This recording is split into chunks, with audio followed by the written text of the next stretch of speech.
आज हम आपको बताएंगे use of not to speak of.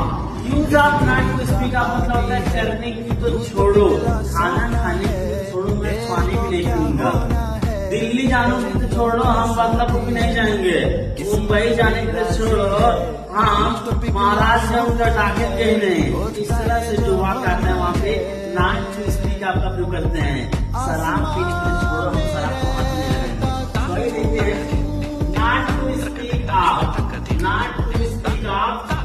इसमें दो रूल होता है, तो खाना खाने की तो छोड़ो, मैं पानी भी नहीं पीऊंगा। Not to speak of eating food, I shall not drink water. Jaunpur जाने के लिए छोड़ो, मैं बल्लापुर भी नहीं जाऊंगा। Not to speak of going to Jaunpur, I shall not go to Ballapur also.